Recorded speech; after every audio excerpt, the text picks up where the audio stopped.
Welcome to Fast and Factual on Firstpost. We begin with updates from the Israel-Hamas war.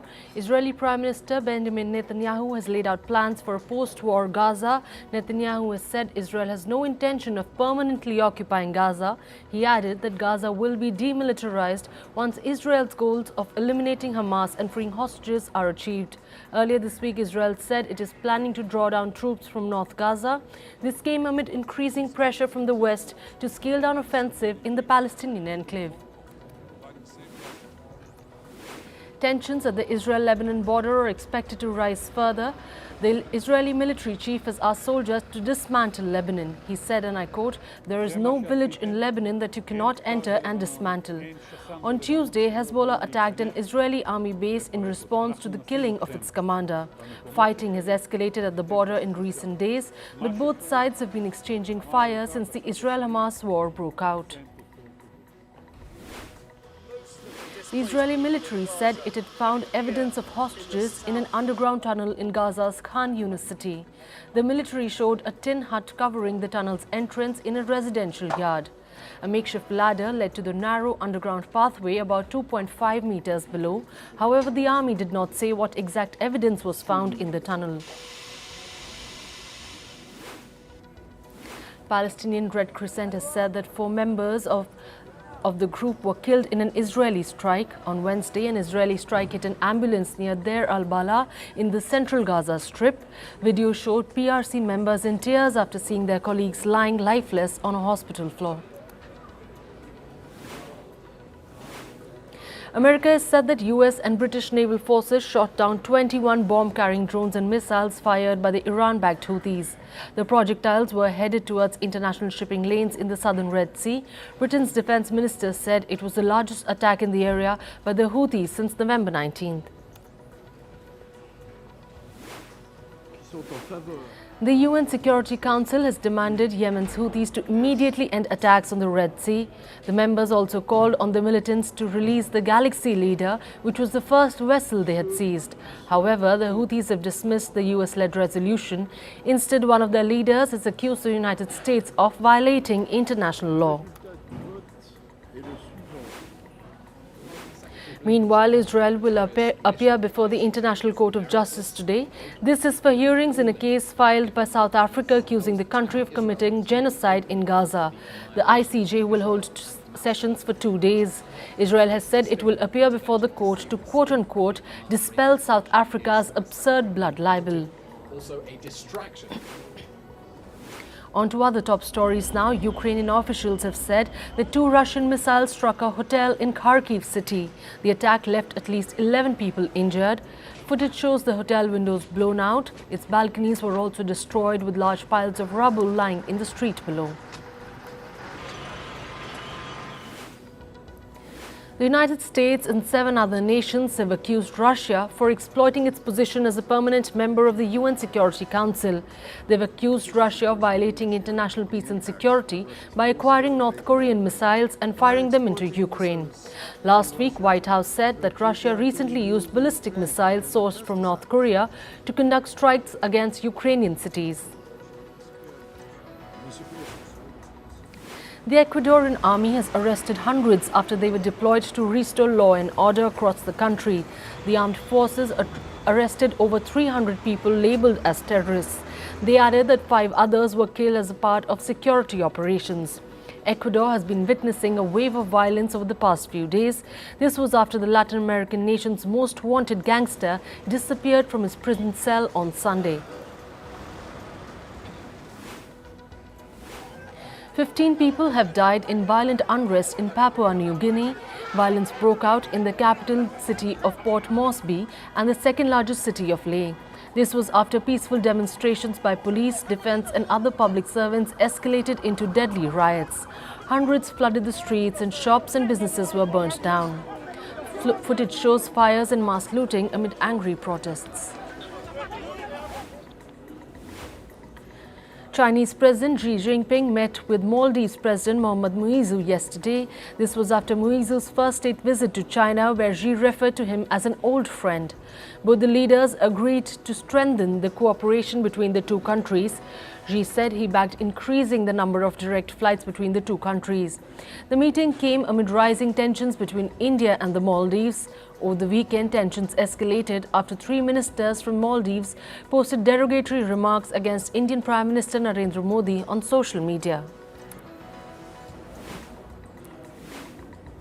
Singapore's Prime Minister Lee Hsien Loong visited the Prime Minister of Malaysia Anwar Ibrahim. They attended the commemorative ceremony for the Johor Bahru Singapore Rapid Transit System Link project. The rail route will connect Malaysia and Singapore. After the ceremony, Anwar and Lee also signed a memorandum of understanding for the creation of special economic zones. On to climate news now. British scientists have confirmed that bird flu has infected the elephant seals, fur seals and Antarctic terns populations in the sub-Antarctic island of South Georgia. Samples from dead mammals and birds were collected, which tested positive for bird flu. This has alarmed conservationists as the disease has taken the life of millions of birds across the globe. The avian influenza was first detected in 2023 after brown squaw birds died in South Georgia. According to a US research firm, Rhodium Group, pollution caused by greenhouse gas emissions declined by nearly 2% in the US in 2023. But the decline rate is not fast enough to meet President Joe Biden's aim of cutting emissions half by 2030. Emissions in the United States are down 17.2% from 2005.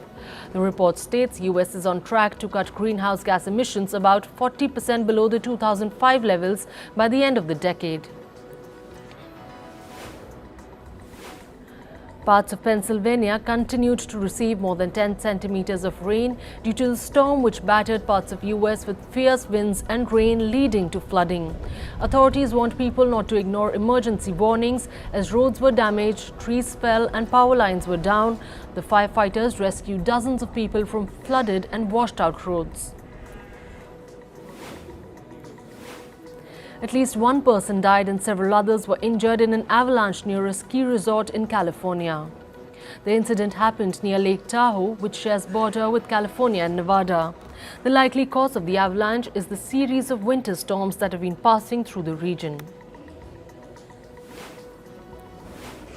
Moscow's electoral region is facing heating outages and water leakages amid sub-zero temperatures.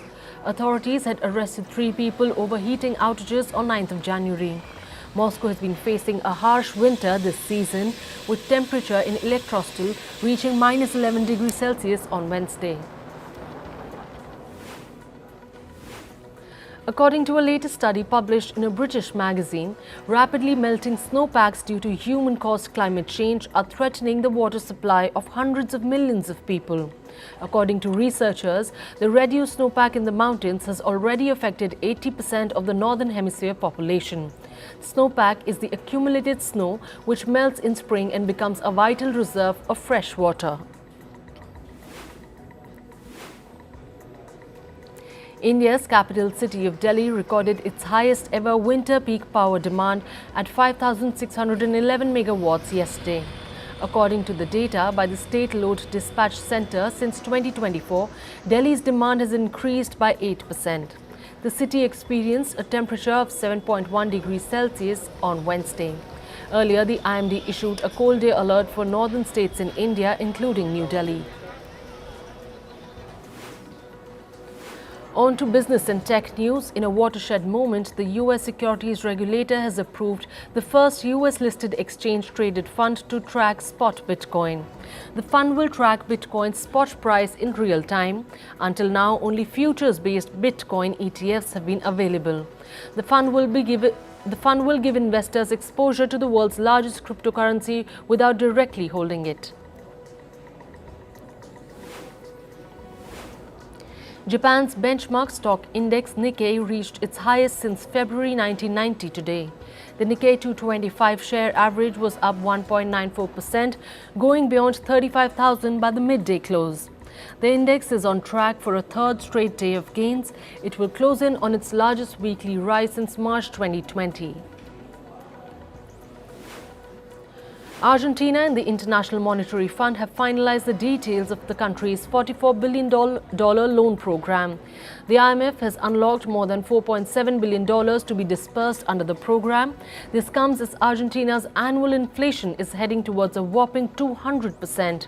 The country's net foreign currency reserves are also in the negative territory. German software company SAP has agreed to pay more than $2 million to US authorities. This is to resolve investigations into bribery schemes in 7 countries. SAP had been accused of conspiring to bribe government officials in countries including Indonesia and South Africa to win businesses. Tesla has rolled out the restyled version of its Model 3 compact sedan in North America. The launch comes after the vehicle attracted healthy demand in China and Europe. The North American launch will refresh Tesla's aging vehicle lineup in its biggest market. Microsoft may soon overtake Apple as the world's most valuable company. This comes in the wake of a recent dip in Apple's stock, which was fueled by concerns over diminishing iPhone sales. In 2024, Apple's shares have fallen by 4% so far. In contrast, share prices of Microsoft have risen by only 2% this year. In December last year, Apple's market capitalization peaked at $3.08 trillion. Meanwhile, as of November 2023, Microsoft stood right behind with a market cap of $2.84 trillion. Amazon will reportedly lay off several hundred employees in its streaming and studio operations. The layoffs will impact staff at Prime Video and Amazon MGM Studios. The final announcement for the American region is likely to come as soon as the end of the day today. Meanwhile, for other regions, the announcement may come by the end of the week. Google is also laying off hundreds of its staff. The affected workers include those working on its voice-based Google Assistant and at the augmented reality hardware team. Positions in the company's central engineering organization will also likely be hit. This comes as the tech giant seeks to cut its costs amid stiff competition in its search business. Google has been competing with artificial intelligence offerings by Microsoft and ChatGPT creator OpenAI.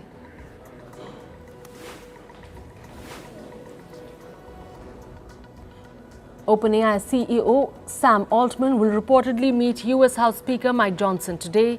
The agenda for their meeting is not known. However, this comes as US lawmakers are looking to introduce rules to govern the AI sector.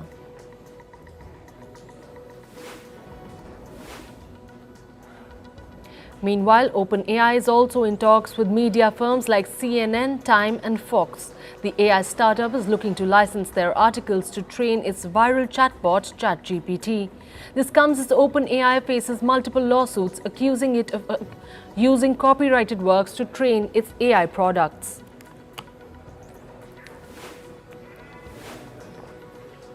Moving on to sports now, let's start with cricket.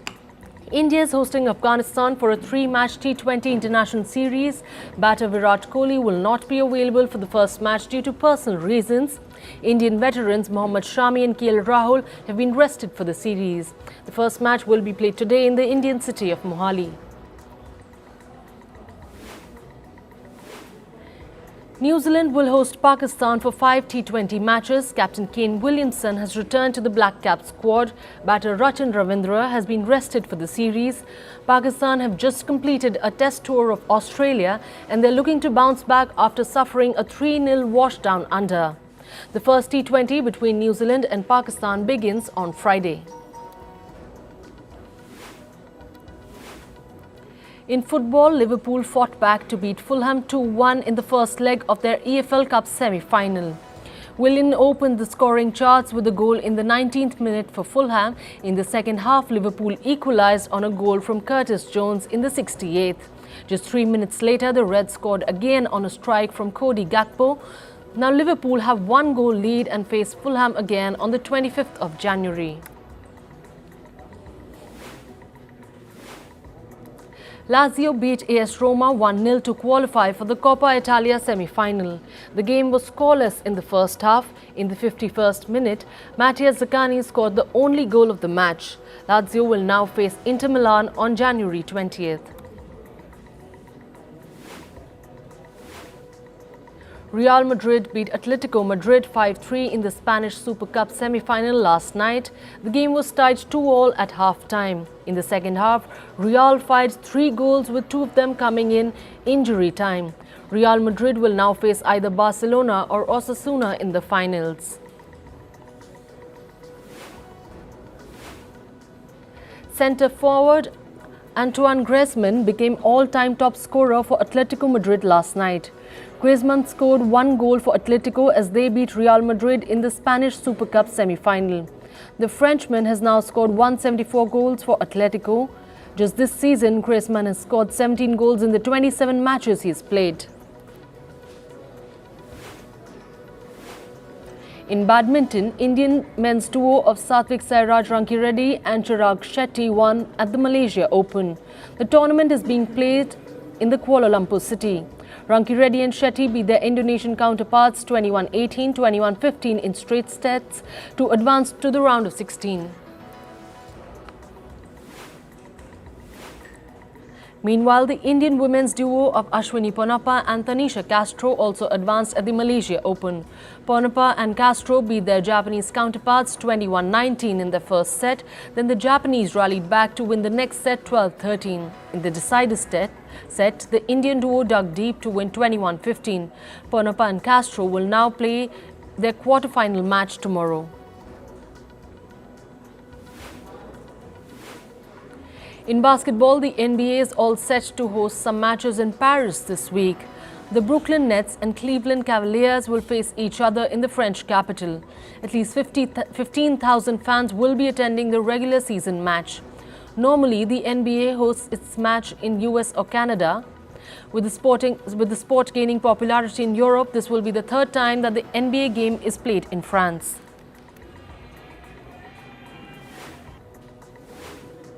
Former French basketball player Emily Gomez has been stripped of her role as Olympics ambassador. This comes as a social media post regarding the Israel-Hamas war went viral.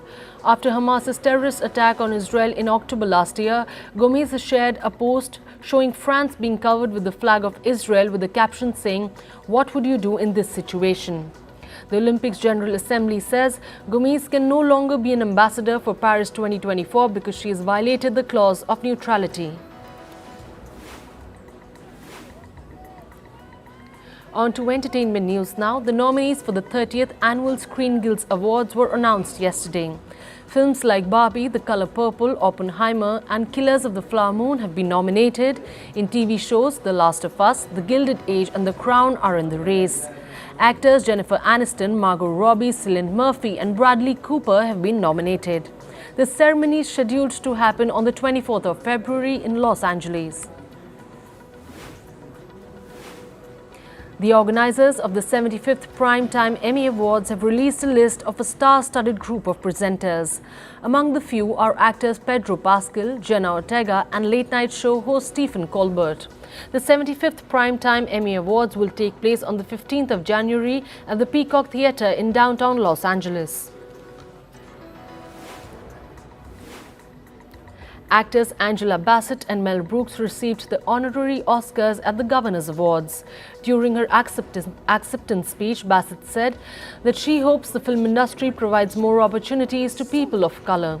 Along with Bassett and Brooks, film editor Carol Littleton and film executive Michelle Satter were also felicitated.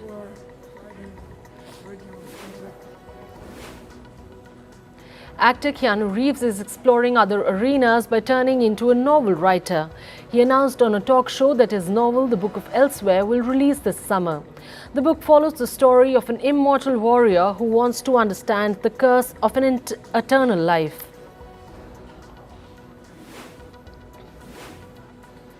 Singer and actor Selena Gomez will portray Linda Ronstadt in an upcoming biopic.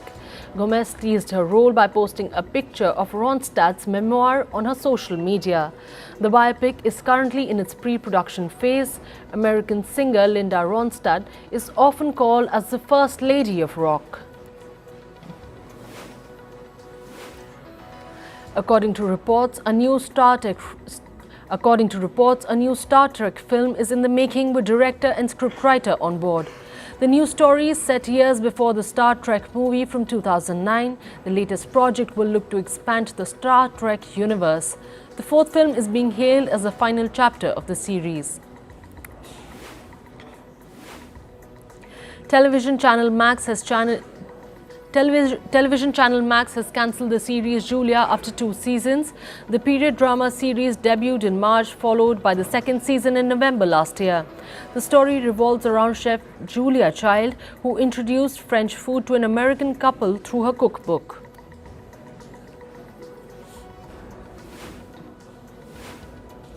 According to reports, sources close to late actor Matthew Perry claim that he allegedly physically assaulted several women in his life. One of the victims was his ex-fiancée Molly Hurwitz, whom Perry reportedly hit with a coffee table in 2021. In March 2022, he allegedly shoved his live-in partner Morgan Moses into a wall. Friends actor Matthew Perry died in 2023 due to an overdose of ketamine.